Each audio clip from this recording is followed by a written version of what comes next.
So one thing I want to mention in these videos is what I'm trying to convey. What I'm trying to convey might not be what you're imagining. And what really holds that home is when I used to try to explain stuff to my father, my mother, my aunt, they would go into la la land a lot of the time. Like, for instance, if I try to convey, well, here's an example I use a lot because it's just so self explanatory and it's one of the more obvious no nos in my family. But I went up with a swimming medal and told my mother how I won a swimming medal in the orphanage. Now, what really happened is the orphanage brought me to the YMCA, and whichever kid treaded water the longest got a brass medal. They had me put in my Lego box. So, when I was 5 years old, I said, "Ooh, look at the medal I won at the orphanage." So, I'm trying to convey that I accomplished a task and look at this medal that I won.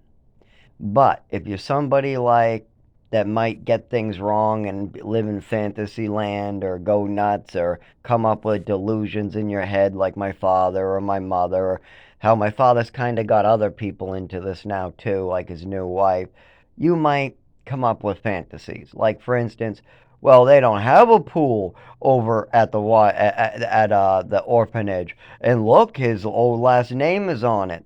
Oh, so that means that he's lying, it's stolen, and he's out to get me. That's what all that means. And then they start just yelling and medicating and drugging, all because I accomplished something. How fucked up is that? But see, that's how it gets messed up. And I see this a lot in life. Like, for instance, when I described as safer for me, or for some people, if you're in a third world country like Mexico or Vietnam or just uh, countries like that, for me, street food is safer because you can walk up and identify it. Now, you'll get sick from a lot of street food, but it's safer because you can see them cooking the food. So I can judge how old the oil is by how it looks. I can see the fish they're using. I can see if it's in a cooler or not. I can visually check my food.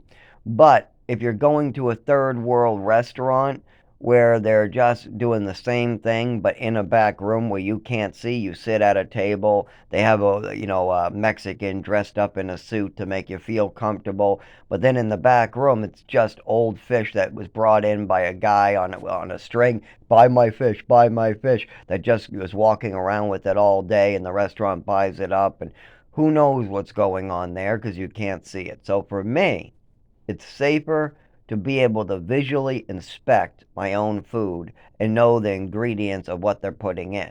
I want to see the oil, see the fish, especially if I'm in a third world country where there's nobody going to restaurants checking if they're up to standard.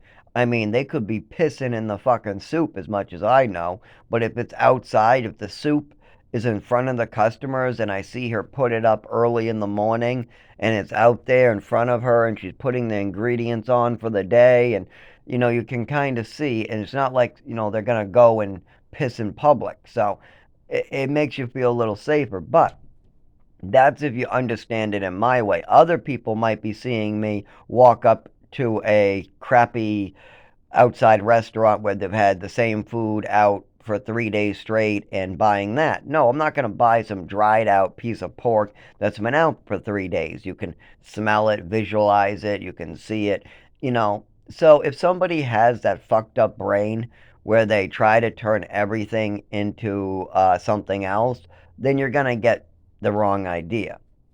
But if you try to use a logical brain and see things in a logical way and realize that I'm doing things in a logical way and a logical reason and the circumstances that have to go with it, like, for instance, I was playing with my Legos at 5 years old. I came across my swimming medal from the orphanage. It had my old last name on it. I was just adopted by new parents. Now, I was starting to get attached. All my childhood, all I ever wanted was a family and a home. I'm now adopted, so let's go show this swimming medal to my new adopted mother. That's logical for any child to do. You come across your swimming medal you won in the orphanage in your Lego box and you want to show it to your mother. perfectly logical. You go up to your mother and you tell her how you won this in the orphanage. And then your mother sees your old last name on it. So far, everything is logical. And if my mother thought of it in a logical manner, then things make sense. But see, my father, my mother, and my father's new wife, they always go off the rails and they try to turn everything into a mental case by turning everything into mental delusions. Like, for instance, my swimming medal. You want to hear the mental delusion? Here's the one. I showed it. My mother goes, first of all, there is no swimming pool in the orphanage, so I must be lying. And because I must be lying, I must have stole the medal from a black kid. Because a black kid is athletic, he's strong and good at basketball, and I'm a little white, weak kid that's white, so there's no way I'm good at any sports. Not only that, my old last name is on the back, so I must be out to get my mother, because my mother thinks that children are out to get her. So now I'm out to get my mother because my old last name initial, ZG, is on the back. So she needs to take this medal from me. And as I cried for 2 weeks straight because I'm having my accomplishments stolen from me, the medal I won at the orphanage, they brought me to the YMCA. I treaded water the longest. They gave me a medal. Woohoo! Accomplishment. And then I tried to show that accomplishment to my new adopted mother, and now she's off the rails loony. But it doesn't stop there. This is what my family does. Now they're going to bring me to the doctors just like they do today. I'm 32 years old and I still can't get proper medical care because they do this. For example, my mother brings me to the doctor's office. She walks me in there. She tells the doctor I need to be medicated because I'm stealing other kids' medals. I'm out to get her. I'm writing my name on medals. I'm bipolar. I have attachment disorder because this medal is proof, and I'm out to get her and all this stuff. When really, I'm actually starting to get attached to my mother, and one of the signs of that is showing your mother your accomplishments. So by me taking my swimming medal from the orphanage and showing it to my mother, that's a sign of trust and a sign of trying to show your mother your accomplishments, what is a sign of attachment. So instead of it actually being attachment disorder, it's actually a sign of attachment. But instead, my mother's having me cry. She's stealing my medal away. She tells me I can't have my accomplishments back. She's calling me a thief. She's calling me a liar. And when she comes up and tries to get me medicated at the doctor, she tells multiple stories and fantasies to the doctor. When I tell the doctor, no, I just won that medal at the I just won that at St. Anne's Orphanage. That's all. They brought me to the YMCA and I just treaded my water. They gave me the medal. I don't know why my mother's treating me this way. Why do I gotta be punished? Why is she doing this to me? Why is she giving me extra epicac? Why is she doing these things? I don't know why my mother's acting so crazy. She's telling me to say stuff, I say it. She tells me to do something, I do it. I try to show her my swimming medal, I'm punished, and she says stuff about me. Please stop this, doctor. And as I'm crying, and he can see this type of thought in my head, and I just tell him the truth about how I won it in the medal, I mean, won that in the orphanage, and I just want my medal back. He looks ashamed at my mother. But then my mother goes, no, no, no, I know he wrote that ZG on the back. I know it. He's out to get me. He needs to be medicated. It's a fantasy. It's a story. Now, that's a common one with my family as well. Every time I tell or ask for help, because my body was fried by drugs, I was being slipped, and different types of abuse. Every time I try to speak up about my mother slapping me with rulers, throwing shoes at me, drugging me with pills, trafficking me about around the United States, how I'm missing education, I never, like in New Mexico, the 18 months I was there, I didn't go to school. We didn't open books and go through books. There wasn't tests. There wasn't any paperwork to be done. There was none of that. Nothing to prepare me for actual education. And then, after that place got sued, I was homeschooled by my crazy ass mother. She just went through a bunch of printouts that Via Santa Maria sent them. So what good is that? If they weren't teaching, they just printed out, made a bunch of photocopies, and sent it. I never seen that stuff before. So my mother's unable to make a lesson plan because she's just yelling at me, you should know this, you should know this, you should know this. And then when my father comes in, I finally get to know a little bit because he starts explaining it. Stuff I never saw before, and I'm doing pretty good, by the way. because I'm looking through the papers trying to understand it when my mother leaves me by myself for like 6 hours to go look over it. And a lot of days when my father wasn't there, my mother would spend about an hour with me until my father disappeared. Then I would be in there. I don't know where my father was disappearing to. He must have been driving to the realty office because they were really in Maine to buy and sell houses. And there wasn't much of an edge. There's no way that prepared me for any real school in the area of Massachusetts where we were going after. So there was a lot of missing education, but nobody knew about that because instead my parents went with, I have a mental disability and I'm just slow. Meanwhile, other people go, what the hell? No, that's not right. Zach is doing just fine. He's better than these other kids and they're not slow. It seems like Zach is just missing stuff. Yeah, he's bad at reading and he's bad at writing. Oh yeah, that's part of it. But it almost seems like Zach was just dropped into the woods for 4 years and then brought in the school 4 years later and said, "Hey, figure it out." That's what it seems more like. It seems like Zach might have had something happen to him, what affected his abilities and maybe really caused a bunch of trauma. And then he was moved all around the country. Then he was missing 3 years of education. Then they added on another year in Massachusetts. And that really affected his ability to learn by the time he got to middle school and high school. Well, no, duh. But did anybody ever have a talk with me on how maybe these things are fucking illegal? When I told my mother and father that there were no classes in Massachusetts in one of the first schools I went to, it was a special ed school, only 10 kids in the class, very small building. My class had a 26-year-old to 36-year-old teacher, somewhere around that range, and she would only leave the classroom every morning and we would play with our toys all day. That's it. There was never a single book or a single paper the whole year I was there. Not a single book or paper ever brought in for an entire year. We brought in our Yu-Gi-Oh cards, we brought in our toys. Some of the kids brought in, we weren't allowed to have electronics. That was the only rule. We played with them like a daycare. We went out to play wiffle bat. We went upstairs to eat lunch. We went back downstairs to play. The sped vans picked us up and we went.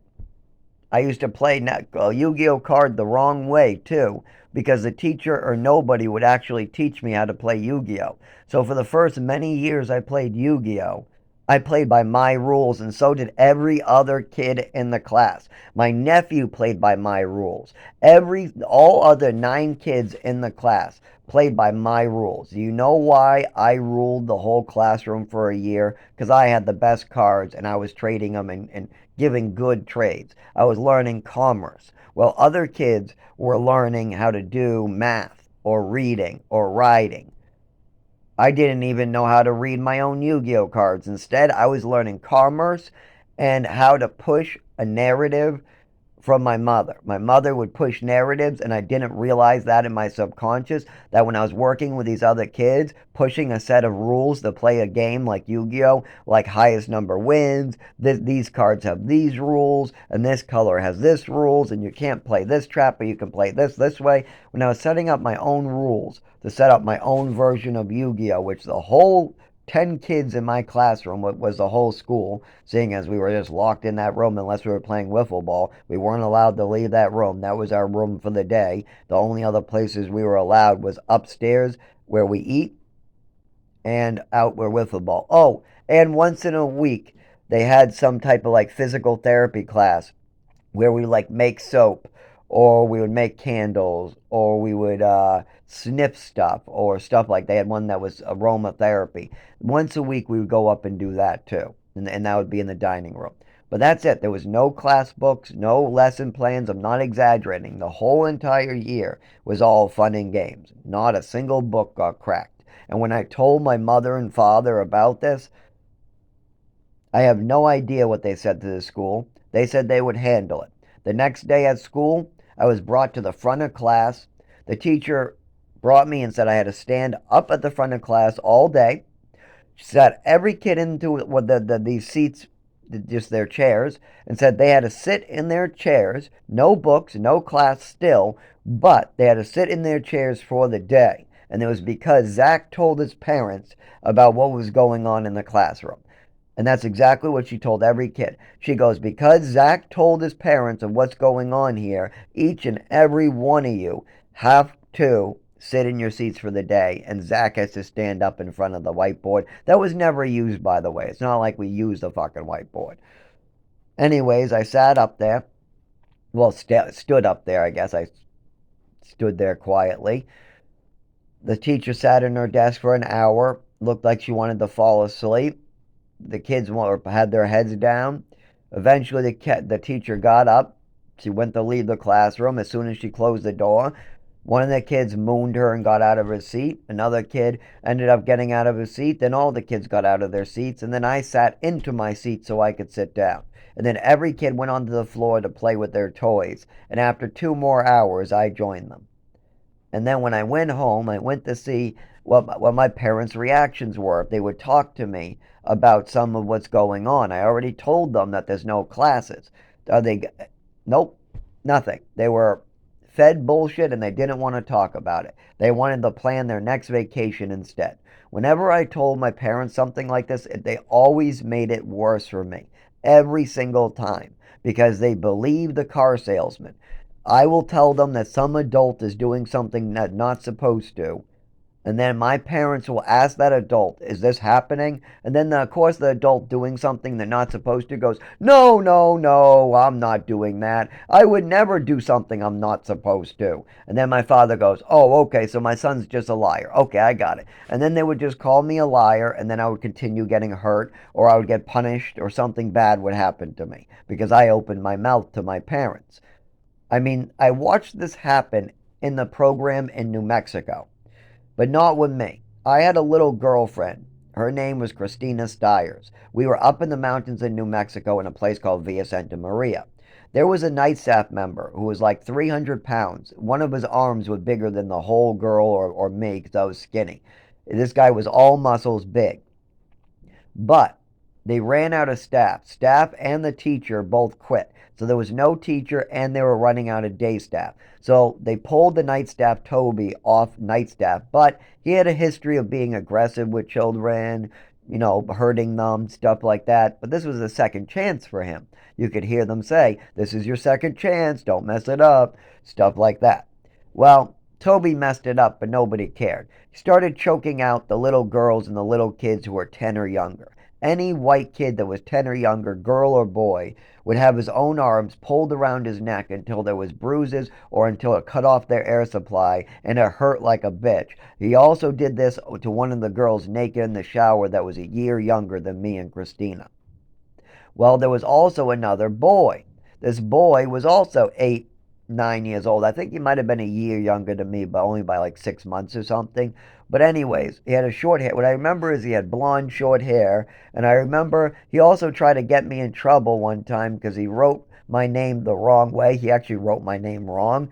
And he tried to blame it on me, but they knew that's not how I write my name. And then he was also next to it, and I wasn't in the room. So all that combined, they knew it was him. He admitted to it, and he got punished. But this is what I remember of this kid: is it was always very problematic because he was getting abused more than the other kids. Why? Because he kept on telling his mom and dad how Toby would strangle him, how Toby would hurt him. And then he would go tell the psych therapist that owned the building, the guy who was the doctor, the psychiatrist, the only psychiatrist you were ever allowed to see, happened to own the facility that wasn't built yet, that the parents were paying money. The same guy that put a dangerous man like Toby in charge of children. So we know he's not really listening. He's only trying to protect his business. He's invested like 200,000 to a couple $1 million into this business up in the mountains in New Mexico. He's not going to let one kid ruin his $1 million business, you don't think, do you? So of course, when these kids complain to their parents that Toby is hurting them, this was the other little boy with the short haircut. He told the therapist, and the therapist did nothing. Then he told his parents, and his parents complained. So then they told Toby to stop. But Toby hurt the child more. That became his target. So then the little boy told his parents and the psychiatrist a second time. Then Toby really, really targeted him. I mean, at least 3 months, he wouldn't touch us anymore. Even if we were acting up, Toby would not strangle us around the throat. He wouldn't throw us around with rag dolls. He targeted just this one little boy for those 3 months. Just for 3 months straight. And that's when the little boy started writing my name on stuff and acting out because he was tired of being the number one target of Toby. But within 3 months of this shit, of being only the target, this little boy told his parents a third time, which Toby was banned from restraining this boy anymore. So then his aggression started going to the girls and me again. What was Christina Steyer's me and another little girl that was, I can't remember her name, that was 1 year younger than Christina Steyer's. And the little boy, he was no longer allowed to be restrained. So now it's just us three, because we were the only four really targeted, other than Victor, who was pulled out for obvious reasons. And then the little boy was pulled out about a month after they stopped. After that, they lost permission. A lot of these kids were pulled out because they could see how their kids were getting hurt. They could visually see that these kids were getting hurt emotionally. But see, my parents, even when my mother was emotionally hurting me, taking away my swimming medal, and I was crying night after night, she didn't give a fuck. You could tell my mother was hurting me, my adopted mother, Patricia Newell. You could see that extra Epicac might not be a good thing for a child, but my mother go around, oh, I punished him with extra Epicac, and it's okay. And I'm giving him extra medication, and it's okay. And look, he's just tired. No, it's depression. No, he has all these illnesses. No, more pills, more pills. I want more pills. Now he's trying to burn down our house. No, he couldn't be just playing with matches. He's purposely trying to burn down our house. He said so because I got the little kid to say so, so it must be so. So there's all this crazy shit going on. So no matter how skinny, even if I was so underweight and so looking like abused that I might die, I was refusing to eat, I was skinny, I was emotional, I had every single symptom of a victim of abuse. By the time I was 12 years old, I was trained to suck up abuse like it was nothing. By the time I was 12, I was just like used to it. I was used to having shoes thrown at my head and having smacked around and being choked out by a black guy and having an overdose on the floor and feeling funny from drugs and having my mother convince doctors to do something they're not supposed to do, and then I feel sick, but then my mother says the sickness is another illness, so I get more sick, and all these fucked up things going on I'm just used to by then. And my mother's telling me this is the way it is in life. And see, I don't know any of this. I was sheltered with an adopted mother, and that's all I knew life to be. So what my mother told me was true, that's what I thought was true. What my father told me was true. And if I listened to like my brother or my sister, then I would have had to call the police. If my brother was telling the truth, or if I was able to figure out what I know now back then my mother should have been arrested. That's just the truth. And my father should have been arrested as well, or been paying me back what he's been sucking dry. Like, for instance, taking my rent money and getting those classes. Those classes were very necessary. Every other child who had foster parents, who were their foster parents were collecting Social Security, when they were 18 to 19, they were prepared to reapply for Social Security. Instead, my classes my father wanted to suck them dry. I was not allowed to go to my classes because my father was lying to the program while keeping money for himself that he wasn't supposed to be. So I missed out on several years worth of classes that I wasn't allowed to go to because my father said I wasn't on Social Security, so I would not need to know how to reapply. Meanwhile, I did. I did need to know the whole time. But see, these little differences in my life versus other kids who went through the system who didn't get trafficked all over the country is where people lose it. When I walk into a doctor's office, they figure I'm just another orphan from Lowell who went through the foster system. But they don't realize there's Texas and New Mexico, and there's drugs and slipping pills and elderly parents and people sucking my Social Security dry. They figure I'm talking about them spending it like my clothing money. You know how I talk about my father, how he stole clothing money. I was called the raggedy kid in the program in Haverhill. Meanwhile, my father's stealing my clothing check every single month and then saying, no, I'm going to bring him clothing shopping twice a year. Yeah, just let me do it. I know what I'm doing. He doesn't need a clothing check to go out. No, just let him get punished in the program every month for not having clothing money, and they don't have staff and he's supposed to go clothing shopping every month, but I'm not giving him his clothing money. So instead, he's the only kid punished to his room on clothing day because his clothing money is being kept by his father. And every time he asks, why can't I go clothing shopping with the other kids? They tell him, ask your father why, ask your father why, ask your father why, ask your father why, ask your father why, ask your every single month for years. Ask your father why you're getting punished every month to your room and when we go clothing shopping. Ask your father why. Well, I asked my father, he lied, manipulated, but when I was 19, I found out. It's because my clothing check gets added to a Social Security check. If you're adopted and your parents are collecting Social Security, then your clothing money gets added to the Social Security check. So while all the other kids' clothing checks were given to them to get clothing every month, my clothing check was added into my Social Security check every month.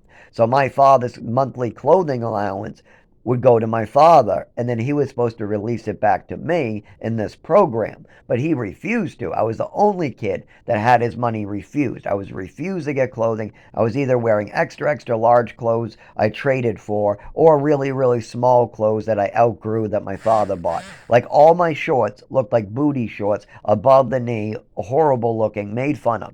Every short I had. The only one I had was some extra, extra large shorts that I traded for. They were black baggy shorts, and those were decent, but they were too large. I had to wear a belt, and they were way too big. I was always called the raggedy kid because I either had really shitty clothes my father bought me, like, oh, I have a suit and tie. Yeah, I'm gonna go play under the bridge in a suit and tie. They're gonna rob me, stab me, and try to look for money. These homo, you think the hobos down when I'm walking and smoking my cigarettes, you think the kids down the street, all these 19, 20-year-olds that are biking, and you think the gang members are gonna, oh, there's a 17-year-old or a 16-year-old with a suit or tie all the time. Yeah, that's not going to target, and none of the kids are going to make fun of me, but that's all I have. Do I have enough suit and ties to wear 7 days a week? No.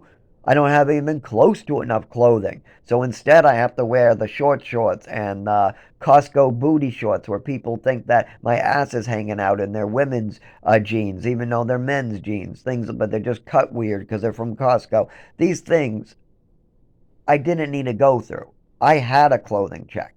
I had just as much clothing money as any other kid in that program.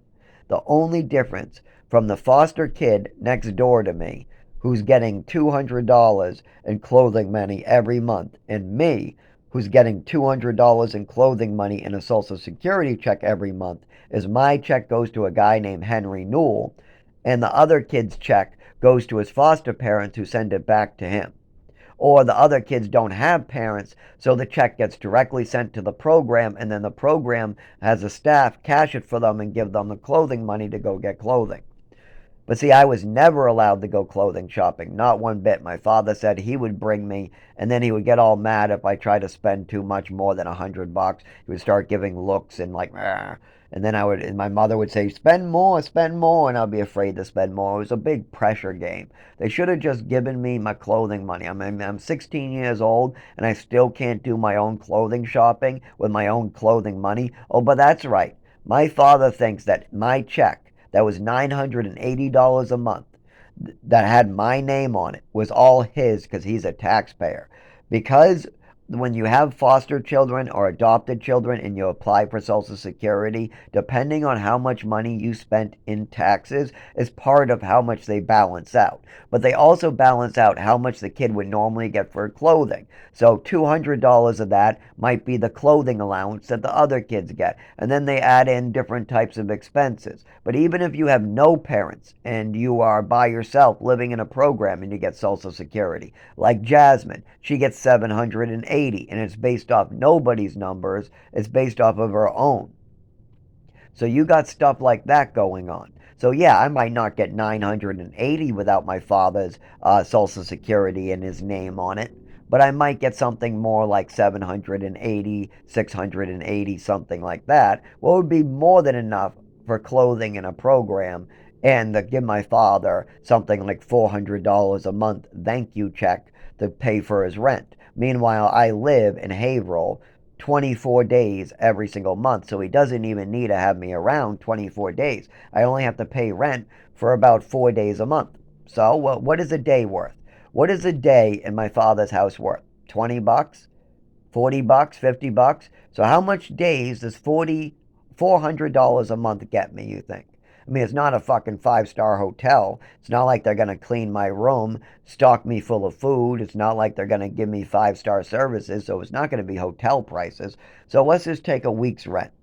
That's about $270, and that's today's money. $270 is at least a week's rent in 2010.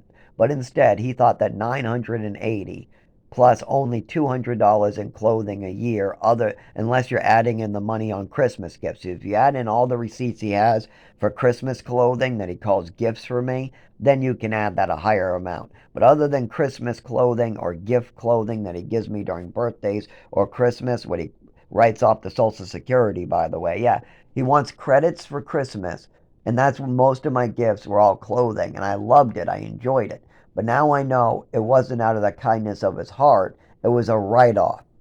He could save money on other gifts if he wrote off clothing off the Social Security. He did that was just a write-off. And then he used it to guilt me, like he was trying to do me some big favors. But I didn't even get the drive, the skills I need to be an adult, the health care I need, like I need to be able to use my legs and arms properly to drive a car. He did none of that. He didn't even give me a basic education. I didn't even get food proper. I got food poisoning in New Mexico many times, and I got starved in Haverhill, where I was only allowed to eat 3 times a day for 30 minutes, and there was meds mixed in. So if the meds kicked in and I was sick to my stomach, and it was supper time, and I couldn't eat, they wouldn't let me eat anything but an apple for the rest of the night. So I was refused food when I could have been eating. But why am I being refused food? Well, you didn't eat supper on the 30 minutes we had at supper time. Well, I wanted to eat, but you guys are giving me too much drugs.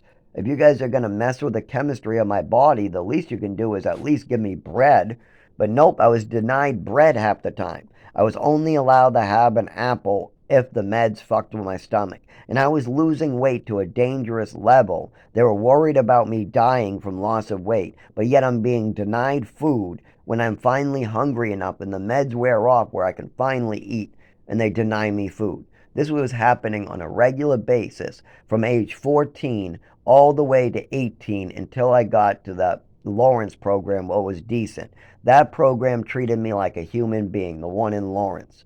But the one in Haverhill, nope. Especially with the way my parents tried to suck out any benefits that were supposed to be fun for me in that program. The only thing that the kids had to look forward to in that program was every month they would go clothing shopping. Every kid loved that. They would go get McDonald's on the way home and they would go clothing shopping. But I was banned from it because my father, they kept on asking me to ask my father. When I asked why I'm not allowed to go, they said, ask my father, ask my father, ask my father, ask my father, ask my father, time after time after time after time. That was the answer I got from all the different staff. The people upstairs, ask your father. The people downstairs, ask your father. Even the staff member that watched me, I said, why can't I go downstairs or play or do something? He said, because I'm not on duty. I said, what do you mean you're not on duty? You're here. He goes, yeah, they called me in and told me I could play on my phone if I came in, but you have to stay to your room because everybody has to go with the rest of the kids out to go clothing shopping. And your father wants us to hire an extra staff just to accommodate his selfish, greedy behavior. Stuff like that.